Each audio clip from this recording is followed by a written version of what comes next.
Hi, everyone. I'm Richard Florida, and welcome to the Mayor's Podcast. Thanks to our sponsor, Reef, a company that turns underutilized parking lots and garages into vibrant neighborhood hubs, for supporting this important conversation. I'm joined by my great friend and colleague, Padden Murphy, and we're talking to mayors, the people who are leading great and transformative change to the communities where you live.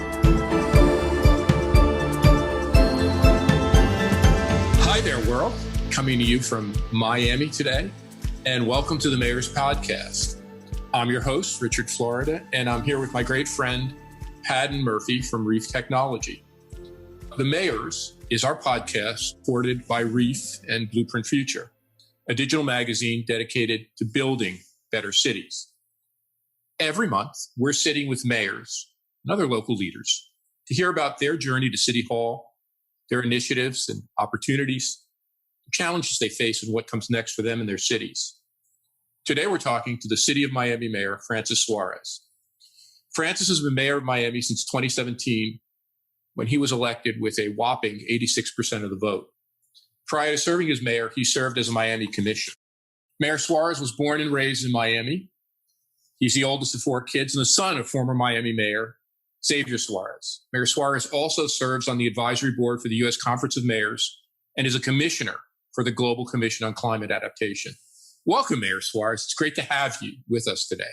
Thank you, Richard. It's an honor to be with you, and I love this podcast. I love the idea of it, and I think in a year like this, where mayors have been elevated to the national spotlight, unfortunately, because of this national crisis that we're experiencing, I think it's more relevant than ever. Well, you gained national, if not international, prominence during the early days of the pandemic when you actually came down with the virus. And you really helped to bring the virus to national attention. And more than anything else, for me and I think many others, you helped to personalize it. We all watched your incredible video series you made from your home quarantine to talk about what you were experiencing and to help others cope and understand. So really, what came into your mind to make you do that video series? What was your thought behind it? Well, I have a very good friend who was a former congressman, Carlos Curbelo, who was advising me at the time, and he had the idea of doing sort of a diary. And, it was a little scary because I had no idea. I was the second person in Miami-Dade County that had been infected. So I had no idea where it was going to go. I was in good health, and I'm still in good health, and living a good lifestyle in that sense. So I was hopeful that I would fall into that category, that supposed large category of asymptomatic people. But I really didn't know how it was going to go out. And thankfully, it went well. There was a couple of moments where I was afraid it was going to take a turn for the not so glamorous. And I'm glad that it worked out, because, as you said, it wasn't obviously just about me. It was first of all, it was a healthy outlet for me to be able to express what I was feeling every day. It gave me something to do. And trust me, if I hadn't posted something by midday, people started calling me, "Are you okay? Did everything?" So it was interesting. And I got text messages as far as from Australia, and it was incredible to see how many people saw the videos and had hope that if they got COVID, that it wasn't a death sentence, even though for unfortunately so many it has been. How did your personal experience help you deal with the virus as a mayor? What was your thoughts coming into it before you came down with COVID? And how did your experience with COVID, if it did, how did it change your approach to making Miami a safer and healthier place? Not only did it bring it home, right? And not only did it make it very real for me, obviously, number one, first thing that happened to me was I had a hard time figuring out where I was going to isolate. Mm-hmm. So, something as basic as isolation for me was complicated because I'm a public figure. I can't necessarily go and check into a hotel, particularly not at that time when people were very afraid of what was going to happen. So I realized isolation was going to be an issue. I realized that how dangerous and how easy the virus spreads through asymptomatic carriers. That was another issue.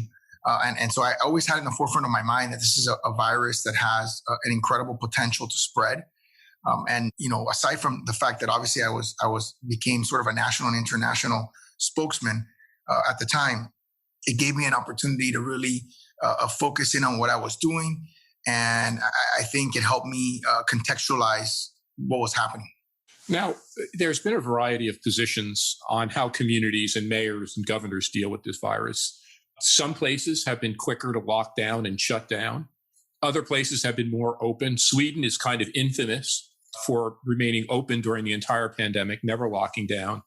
I want to ask you, do you think you have had a different philosophy than the governor?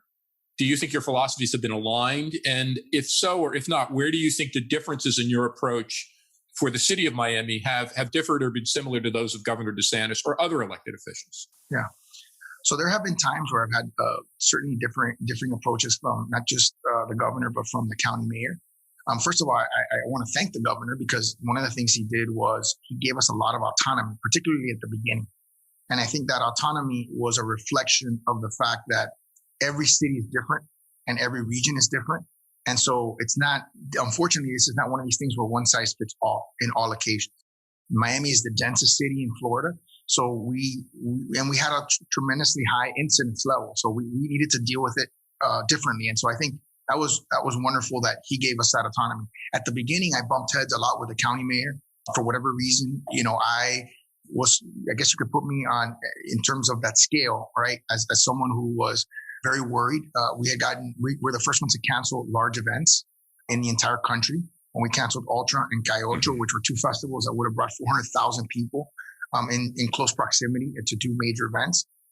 Then we were one of the first ones in Florida. So I think maybe the first city in Florida to issue a stay-at-home order, the first or second city in Florida to issue a mask mandate, and all the while advocating for those things at the state level. Understanding that, again, the governor has the autonomy to decide what's best for the state. I just wanted to have the autonomy to decide what's best for the city. I would often couch my arguments to the governor, for example, if it was about a statewide mask mandate.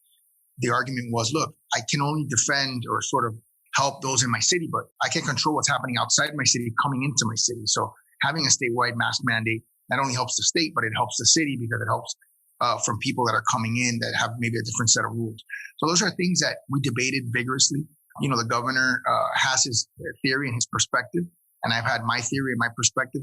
I've listened to the experts that I consult with down here, which is, multiple epidemiologists from the University of Florida and FIU, multiple biostatisticians. And I would say for the last 2 or 3 months, I've been on a pretty private call with myself, the county mayor, who has changed in the last few weeks, with the coronavirus task force. So basically Dr. Fauci, Dr. Birx, Dr. Redfield from the CDC, and Dr. Adams, the Surgeon General. And I think, by the way, they started those calls because I was somewhat critical of them on CNN. And that's basically what they told us. And I'm glad that I was, because I realized that they're sincere in their approach. But I think it took me having to kind of call them out a little bit for them to realize that they needed to have that contact. And the contact has been extremely beneficial. I have to say, having them as a second opinion, if you will, has been extremely beneficial. Being able to talk to them on a weekly basis has been extremely beneficial. I'm actually talking to them today in a few hours for this week. Actually, let's just back up a second for folks listening to this from all over the country and the world. A lot of people would be puzzled by what you just said, the county mayor and the city mayor. So I know a lot about Miami because I'm a part-time resident here in Miami Beach, Miami-Dade County. But not everyone knows that there is a county mayor and a city mayor. Tell the folks a little bit about that division of power in the Miami-Dade County and city of Miami area. And when you said you bump heads, what you might bump heads about, and what are those issues that you, not only with COVID, but other issues you might bump heads about? Well, to put it simply, I'm the important one and the county mayors are not important. No, I'm just kidding. No, it's actually quite the opposite. The county mayor oversees a very large budget, about $8 billion, and is responsible for the metropolitan area that's about 3 million people. The city mayor, which is myself, is the mayor of the largest of 34 municipalities that are incorporated within Dade County. We have our own services, our own fire department, our own police department. We have about $1 billion budget, but we do bump heads because sometimes, like I said, it's not a one-size-fits-all solution. So, when I decided to cancel Ultra and to cancel Cayocho, there was literally not one case in Dade County. There literally wasn't one case. And so the county mayor came out and said that it was premature. Obviously, I think after the fact, the county mayor acknowledged that it was the right decision. He actually ended up having to cancel the tennis tournament. He ended up having to cancel the youth fair and a variety of other events that were similar in scale to the ones that I had to cancel. Similarly, when I issued the stay-at-home order, the same sort of critical. So I don't know if it was personal or what, but I think one of the things that is happening now, and I think is positive, is that the county mayor now, who was just recently elected a couple weeks ago, is in the same calls that we're in. myself, the president of the Miami-Dade League of Cities, which is all 34 cities, the mayor of Miami Beach, and a few other mayors. So we're all on the same call. So we're hearing from the same experts. We're debating amongst ourselves. Hopefully we'll all come to the same decision. It's possible that we could come to different decisions. I just think we need to do it respectfully and acknowledge that the reason why we would come up to a different decision is because they're different circumstances. And that's fine. And I think our residents can understand that, even though the preference is for us to come up with a unified decision so that it's easier to implement. Do you think the change in the new mayor, county mayor, is different, right? The old county mayor was a man. The new county mayor is a woman. But also, I think you could say the new county mayor is quite a bit more progressive or left-leaning. Does that affect anything? Or are you pretty comfortable dealing across party lines or political ideologies? I'm comfortable dealing across party lines because I was elected in a nonpartisan office, like you said, by 86%. There's no way you get 86% of your residents' confidence and faith if you're partisan. So, because just, I'll tell you a funny story. I was endorsed by U.S. Senator Marco Rubio 2 days before my election, and he tweeted out an endorsement, and I got the nastiest things said about me. Things I've never ever had anything nastier said about me than that. And I realized it was because it was he's partisan, right? And he's a friend. I ended up getting my ballot number at the time was 88. So I joked with the senator that tweet cost me my ballot number. So I went from 88 to 86 because of the tweet. But, I think the point is that to me, I look at people as individuals. I look at people as personalities. What I hope to find in leaders is someone who is confident, someone who is, humble, and someone, so it's an interesting mix of confidence and humility at the same time. And someone who, really just cares about doing the right thing. And I think, it's a rare combination, but I think certainly the incoming mayor has, up until this moment, projected much more of a desire to collaborate and much more of a desire to take input. And it goes both ways. I have to be willing to collaborate and take input as well. And so that's what we're trying to do now. Now, the governor recently has tried to preempt, I think that's the word we use when governors do this, local authority with regard to masks, with regard to restaurant openings, curfews, nightclubs. I'm a big believer like you in local control. What is your position on that? Do you think the governor is within his right, or do you feel comfortable with what he's doing, or would you rather have more local control over keeping your folks safe, your citizens and voters safe? Well, he's certainly within his right. I mean, he has the ability to do it. Again, as I've stressed from the beginning, I prefer to have local control simply because, again, it's not a one-size-fits-all dynamic. And we were systematically opening the economy prior to the governor's order. We had increased capacity. We had done a variety of things. The problem with the order was that it did 3 or 4 things at the same time. And I think the fact that it all happened at the same time, we had schools that were opening that had nothing to do with his order. He had increased capacity to 100% in many establishments, opened up bars and nightclubs, which we were not quite there yet. And then he made it difficult for us to find people that weren't wearing masks. And so that by disassociating the fine to the executive order. So you can't collect the fine during the pendency of an executive order. So it makes it very difficult. It sort of neuters the fine. So, I've had multiple conversations with him about this. Look, and he has his own philosophy of where he thinks this disease is going and how it progresses and how it works its way through the population. I respect that. I think he's an intelligent guy. He says, he debates things on policy. And again, sometimes we don't agree. It's just the way of the world. You don't always agree. People, I feel like I bring the same intensity of arguing about it on policy. And, he has his area of, power is one way of saying it. And I have my responsibility. So, one of the things I've done for him was I've graphically shown the number of cases and the percent positive. And I've juxtaposed that with the dates that these different orders and different things. And so I have that to show to him, and hope we'll be able to show that to him so I can demonstrate, at least here in Miami, the way things are working for us. We were all glued to our television sets on election night. I think every single American and many people around the world. And I think the biggest news on election night was Miami. There was a lot, especially early on, right? Would Florida go Democrat this time? Would it stay Republican? Would it go blue? Would it stay red? And one of the things that was really interesting that, CNN, MSNBC, Fox News, whatever one you tune into, talked about was this swing of Latino and Hispanic voters to Donald Trump, the current president. You probably have a better sense of that, right? Given your position, given the nature of the partisan world you deal with here in Miami-Dade County. What's your sense of what's happening to that Latino Hispanic vote in the greater Miami area? Well, first of all, there were so many different interesting subplots to that national election, and some of them still continue today, right? And certainly one of them was the fact that first of all, the president won Florida by such a large margin, and secondly, that he could win Florida and still have, essentially lose the electoral college, which I think many people thought was not possible prior to the election, particularly not Florida and Ohio. So it was an interesting dynamic. And I think to the president's credit, he spent 4 years. We often forget that an incumbent is an incumbent.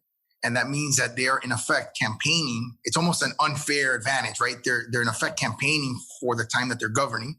Plus, they have all these other advantages, right? In his case, you have Air Force One. You have the ability to basically get around and do things in that way.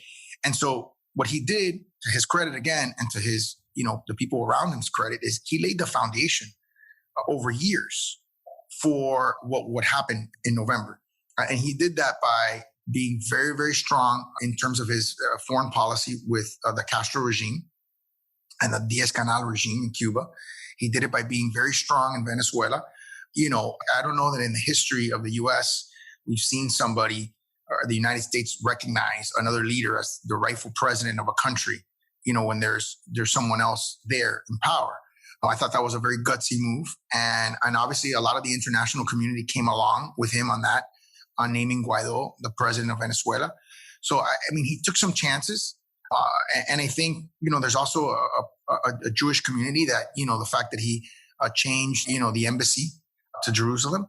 I think there was things that he did, tangible things that he did that really created not just a swing in the voting block, but a really loyal and strong following. One of the things that I would tell my friends when they would see the caravans, they would see these huge caravans with the flag, and they would say, guys, caravans don't win elections. It's not representative. And this from statistical analysis, it's not representative of the whole. It's representative of an intense subsection of the population, of the voting population. And certainly he motivated people to intensely like him. He also motivated people to intensely dislike him. So, I think that was the phenomenon of Trump. And it'll be interesting to see how he's remembered by his supporters and by his detractors over the next few years. Mr. Mayor, I have a quick question about that. On that point, I think something that you said earlier, which is sometimes you disagree with folks, sometimes you don't. That's just the nature of it. But in talking about the election, the intensity, right? I think so much of national politics has been about the intensity against things rather than for things. As a mayor, how does that show up in your lived reality? And as you kind of think about the mayors are unique. You have a unique role because you go and buy, milk and produce next to your constituents, and they can, give you feedback in real time. But in a way, you're humanized in that way. And we have to humanize each other with folks we live with. How do you see that politics coming into kind of your role? And how do you see us kind of overcoming that so that we can get back to, building and stuff and disagreeing and then aligning and hopefully building better communities? Well, it's a great question. And I would answer it by telling you a sort of a joke that the mayor of Pittsburgh, Bill Peduto, told me in a podcast recently. He said, there are three parties in America. There's Republicans, there's Democrats, and then there's mayors, And, I just came from a line where we were dispersing CARES Act funds and we were giving out $250 gift cards, and the joy that people were experiencing at the fact that they were getting some help, in this time of the year with all the difficulties, it's tangible. At the same time, there's a desperation, right, that goes along with it. So I think mayors, by and large, are doers. They're people that, you can know a mayor for a long time and not know what party the mayor's from. I was, I've been blessed to have ascended in the U.S. Conference of Mayors, and now I'm the second vice president. I'm going to be the president in 2022. And I think I did that because, first of all, I had great mentors like Steve Benjamin and others who helped mentor me. And secondly, because I tried to be someone that was a unifier. So I think in politics, there's two kinds of politicians. There are dividers and there are unifiers. And dividers sometimes win. You know what I mean? That divisive politics sometimes does win. It does win elections sometimes. Being negative sometimes wins elections. If it didn't, nobody would do it, right? But I think it's much more powerful to be the unifying kind, the inspiring kind of elected official. I think that's what really creates a long-lasting legacy. I think that's what real leadership is about. So for me, politics is a competition of personalities and ideas.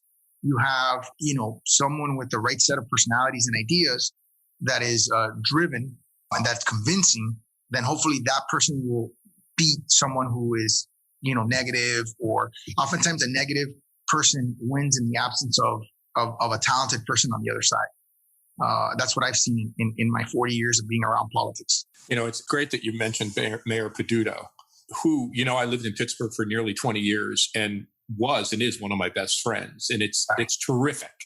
Terrific that you two are friends, and terrific that you're assuming those roles within the U.S. Conference of Mayors, a crucial organization. You mentioned something that's really interesting. There are politicians that can be uniters, and there are politicians that can be dividers. I actually think this is what's different about mayors versus national political figures. And I don't want to make this personal. I actually think that the structural role of a mayor is a uniter. You see it. Boris Johnson was a terrific, you may disagree, but he wasn't as divisive a mayor of London as he is now as the Prime Minister of the United Kingdom. And it's not just that you could put a mayor in a national office, mayors rule the world, and get a better outcome. It's actually that when you assume national office, it's a much more divisive role. Where a mayor, you already said it, Bill Peduto, Francis Suarez, different political backgrounds, almost on the same page. And here's my question. In your role with the U.S. Conference of Mayors, and in your role as a leader of mayors, is it a good idea, or will you push for the federal government, the new Biden administration and the Congress, to give mayors and cities more power? You've already said localism is a better way. It seems to me that the way to reduce this crazy divisiveness in this country is to take the power from the divided house, the federal government, not just the Congress, the federal government, to the united part of America, which is the United Communities, the United Cities of America. What do you think? Is that something the U.S. Conference of Mayors could get behind? Is that something you could support in your role, both as a mayor and as a leader among mayors? Absolutely. And I'll tell you, and this is, again, I'm not trying to be critical of one person versus the other. I was ascending along the U.S. Conference of Mayors in the entire 4 years of being a member. I'm sorry, the entire 3 years that I was a mayor and a member. I think I saw President Trump once at the White House. It wasn't a particularly personal thing. And obviously I wasn't in the hierarchy that I am now. I've already had a meeting with President-elect Biden. So I feel like it's really incumbent upon whatever administration to decide what kind of role they want mayors to play. But I think what my suspicion, and I don't have this confirmed, but this is just my suspicion based on the way people are behaving. My suspicion is that the president-elect really values mayors. And I'll tell you why. I was part of this conference that he had about a week or two ago. I was one of the 5 elected officials that was allowed to speak and to ask a question. My question was on climate. And he specifically said, we're going to go to you to determine what we should be investing in, how we should create our climate policy. That was very, that was very inspiring in a way, irrespective of our party differences, for the president-elect to tell me, listen, we're going to look to you to fashion our policy.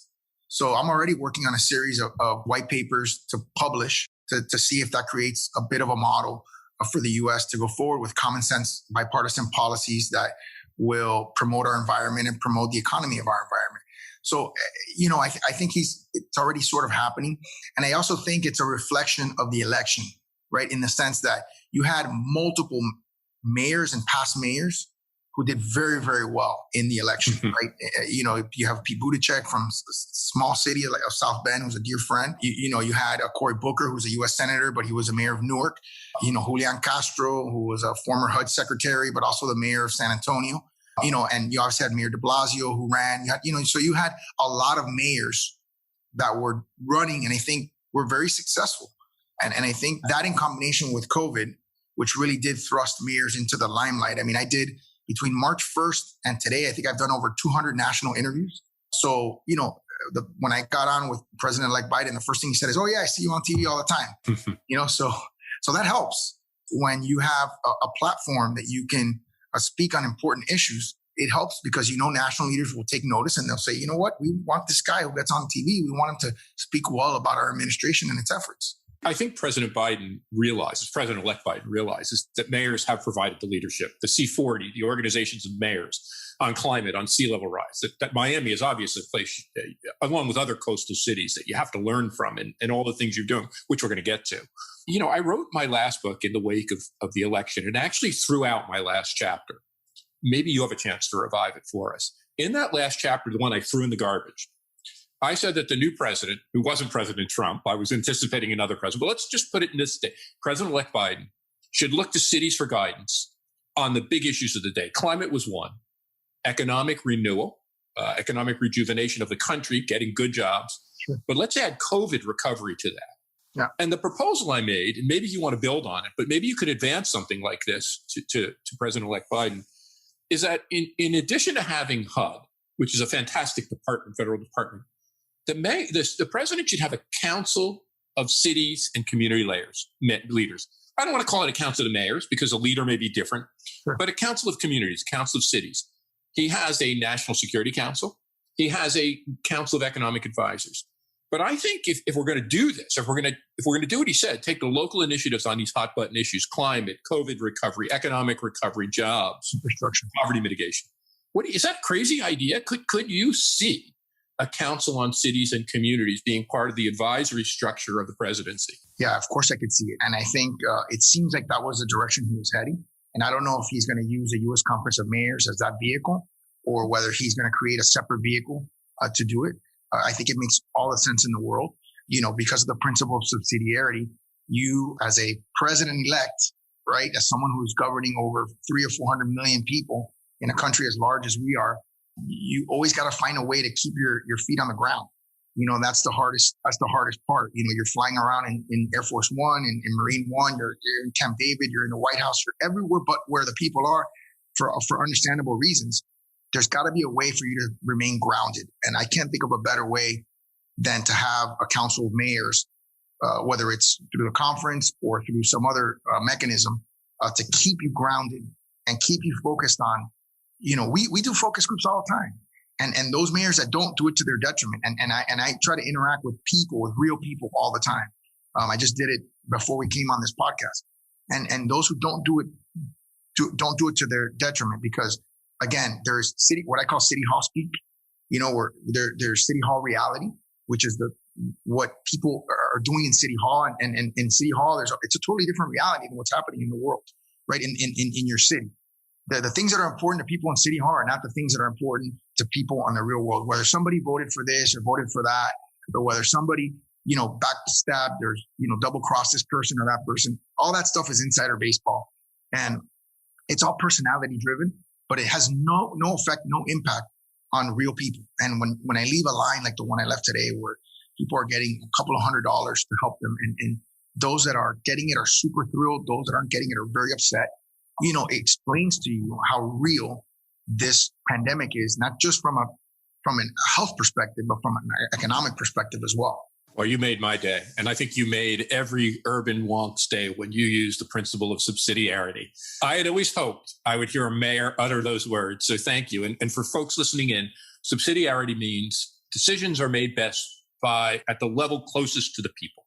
Some decisions, like national security, have to be made at the national level. But other decisions, like economic recovery or innovation or climate mitigation, or in some cases, disaster recovery, are much better made at the local level. So thank you. And climate change, you already mentioned climate change and how we can learn from the local level. So let's turn to that.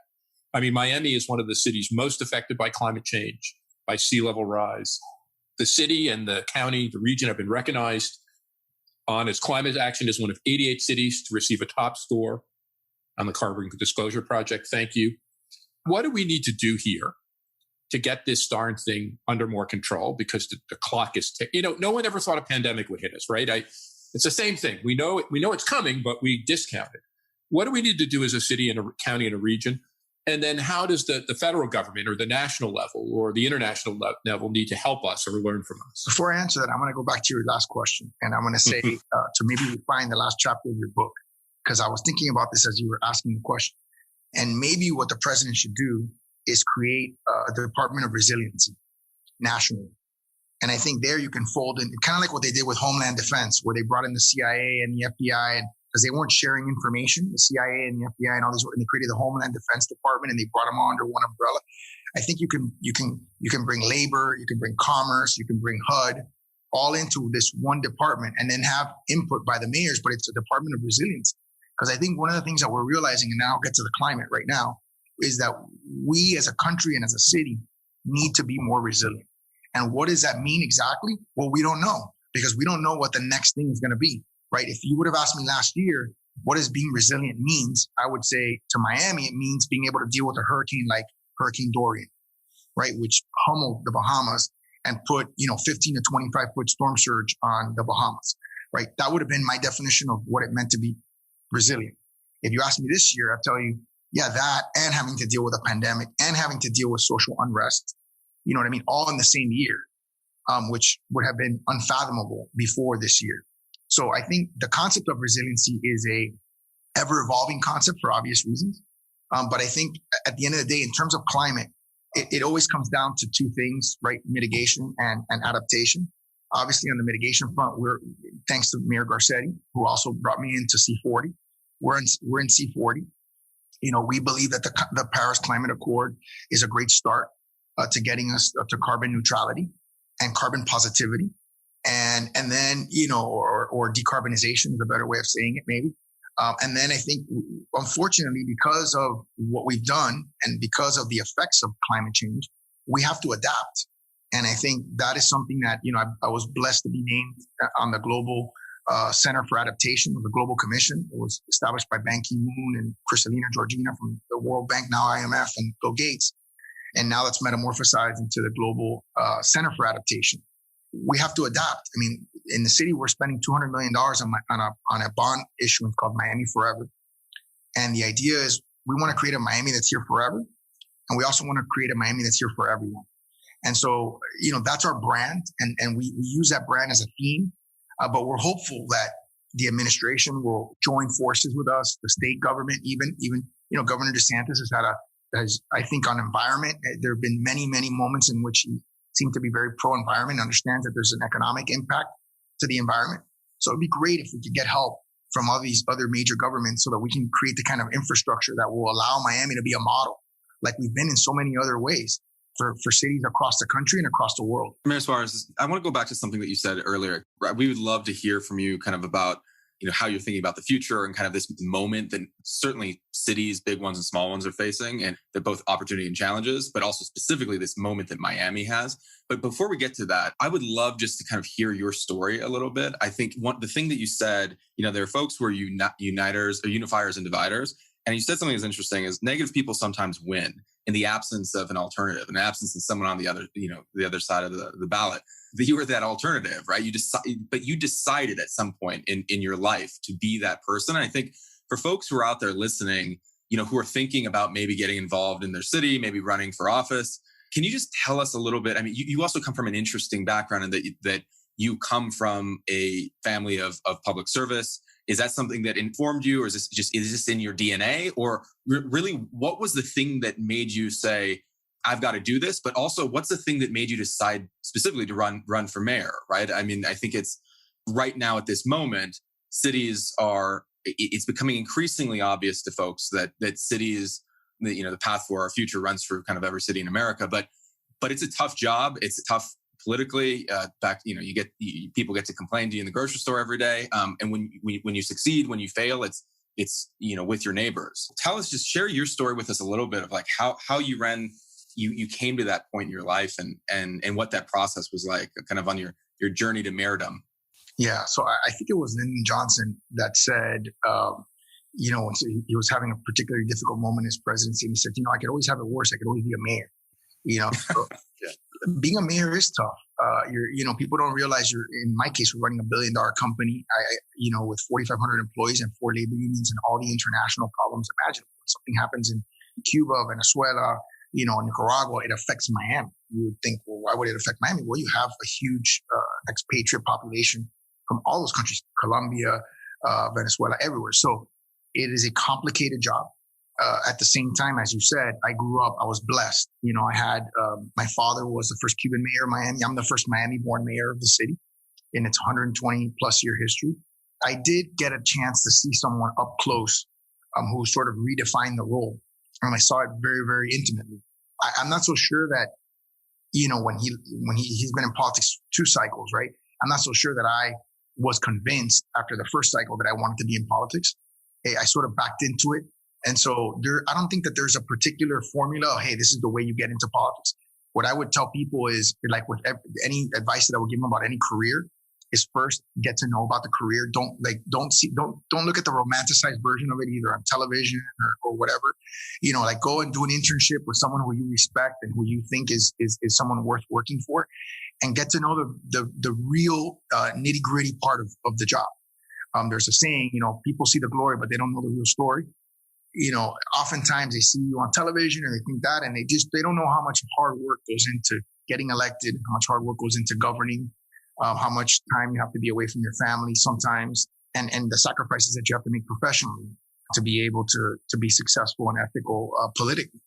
So I think, that was for me, and then I was a councilman for 8 years. When I got elected in 2009, so my story of getting elected in 2009 is completely different from my story of getting elected in 2017. I got elected in 2009 as to the council by 262 votes in a runoff election. Barely got elected. It was like almost a little bit larger than the margin for an automatic recount. So, it was, a very, very, very small margin. And then I got elected by a very, very large margin and elected multiple times in between without opposition. So I felt it all. I felt everything from the elation of a tough victory to a very, big mandate. And I think, I've learned a lot of lessons from all 3 of those experiences that are probably worth sharing at some point. So say more about that. So when that moment when obviously you go from a very narrow victory to a serious margin, when was the moment when you kind of realized, like, I'm good at this and like I'm doing right by the community? When did it start to click for you, and kind of walk us through kind of that experience a little bit? I think it started to click about a month ago. I've been doing this for 11 years now. And I think maybe that a month ago, I started thinking, you know what, I may be good at this. Maybe this is what I was meant to do.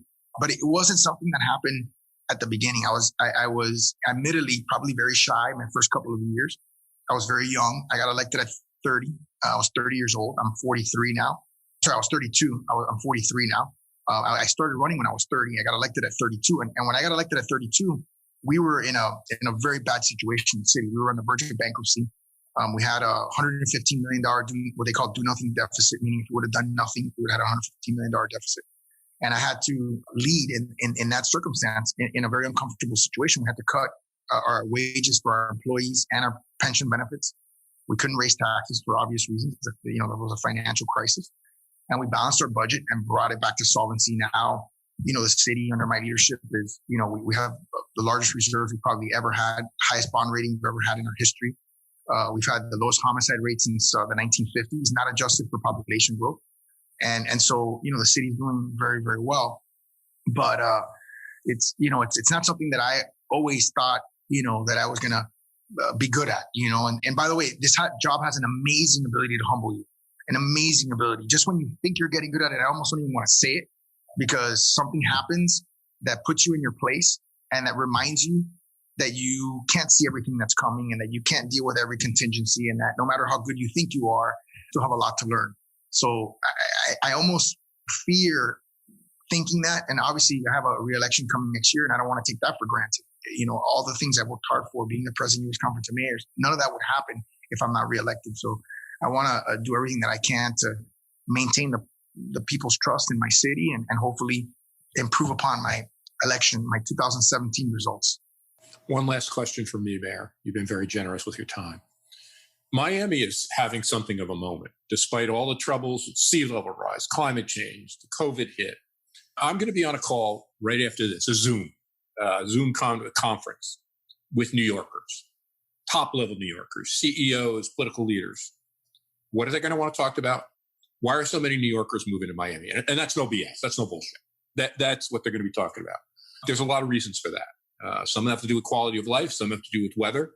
Some have to do with taxes. But, Miami, he already mentioned, Miami has long attracted people from all across Latin America. There's a big European contingent here, a large Jewish American contingent here. But it seems like something has happened with the arts and cultural thing, the Art Basel thing, the high-tech community in Wynwood and elsewhere, which is thriving, the finance and hedge fund and investment people, it's a bunch of stuff coming together. What do we do to take advantage of that? It seems to me, Alejandro Portes, the great sociologist, who now is part-time. I split my time between Toronto and Miami. He splits his time between Princeton and Miami. Now at the University of Miami, said that in a way we're the accidental global city. Think about that. It just happened to us. And everything good and bad has happened to this area.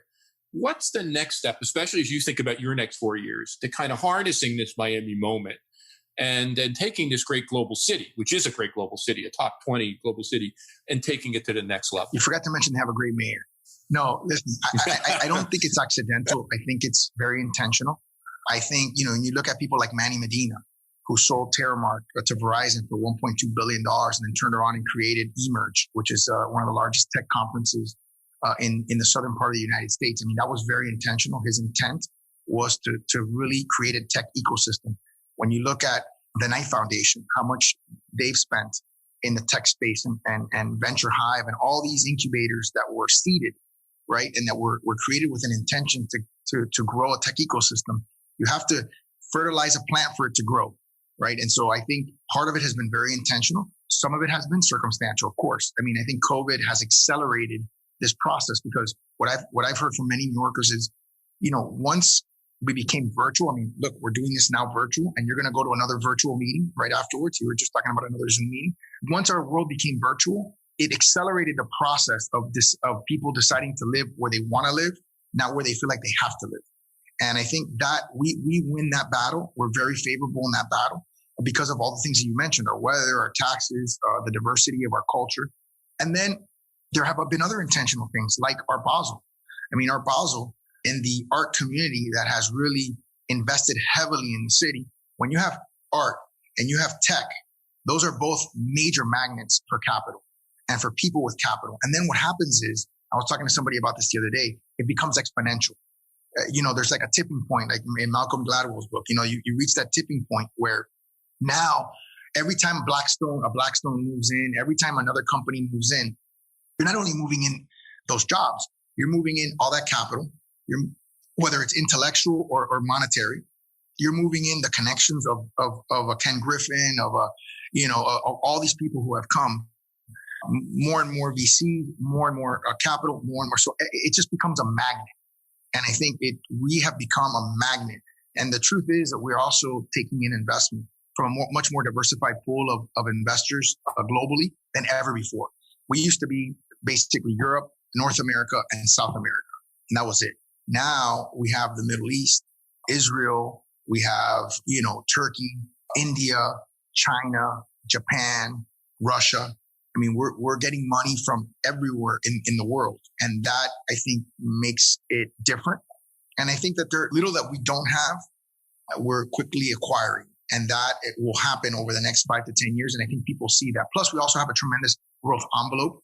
When you look at our real estate and you compare it to a place like Manhattan, for example, I mean, Manhattan in its densest places is about 100,000 people per square mile. We're about a fourth of that density in our densest places, about 25,000 people per square mile. So there's a huge growth potential in the city. And I think that with quality of life, like you said, it's just a great mix. Let me ask a little bit more about that. And by the way, as I'd be remiss if I didn't say, Reef and Blueprint are both happy to call Miami hometown. So we want to be part of that, Absolutely. Part of that growth, and obviously a champion of creating that innovation cluster and bringing other builders, Miami, and and helping those who are here. On your point of growth and how to kind of harness that magnet, let's talk for a minute about the built environment and how we actually think about. Miami has a huge moment ahead of in this time, but the overarching story, right? I think since really about 2010 is urbanization, broadly. Cities and towns across the the country and across the world are increasing in population. That's where people go because that's where opportunity is. That's where they have the ability to create, their futures. We talk a lot about this idea of the 15-minute city or 15-minute neighborhood, right? Where you can work, live, play, grow within a 15-minute walk or bike of where you live.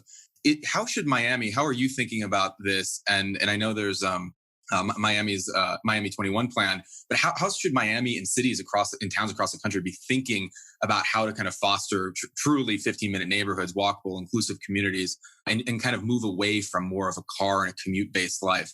How do you think about that? It obviously touches on everything from climate to inclusive communities and economic growth. How does Miami think about that, and how do you think mayors across the country should be thinking about that? Well, first of all, there's no doubt that there's a renaissance to the city. That we're in a period of renaissance, and there is absolutely no doubt about that. And I think a part of it is a quality of life equation. Before, people wanted to live in the suburbs because they wanted to live in a bigger home with more property. You know what I mean? And now they realize they don't use half the property. You know what I mean? They got to drive through traffic, which wasn't as bad 10, 15, 20 years ago. And now they're thinking to themselves, man, if I live in a condo, I don't have to pay for all this maintenance. I don't have to waste an hour of my day in each direction, 2 hours of my day in a car trying to be productive. And I can spend more time with my family. And then I'm around coffee shops, and I'm around bookstores, and I'm around movie theaters, and I'm around, cultural facilities that I have access to, like you said, in walking distance. I can tell you, I have a golf cart, and I live in Coconut Grove. And so for us in the Grove, the epitome of living in the Grove is having your golf cart and driving around in your golf cart, and it's an electric golf cart. And it's just a lot of fun. It makes life pleasurable and enjoyable, as opposed to getting in a car and trying to find a parking space and all that stuff. I just think that it's a generational thing in some sense. But I also think even in my dad's generation, that the change has already happened. So, we have a lot of those, cities within a city. We have now, we have Midtown, we have Brickell, we have downtown, we have the Grove. We have those are all cities within a city. And then you have areas like downtown, which is becoming more populated. You have north of downtown, which is the Miami World Center, which is an incredible development, multi-billion-dollar development.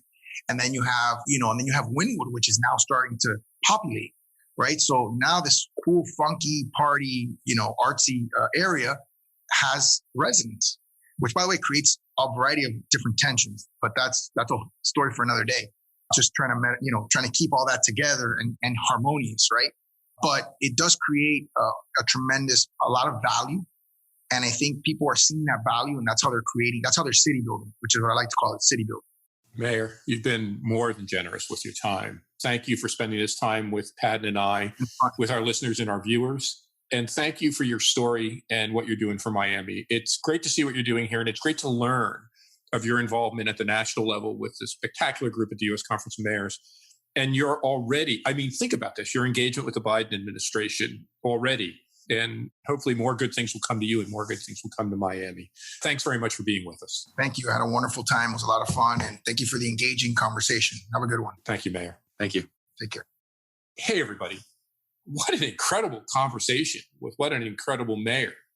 And, I was thinking, Padden and I were chatting away in our little box on Zoom, saying, boy, I think we all maybe have underestimated Mayor Suarez. He has quite an impressive political future ahead of him.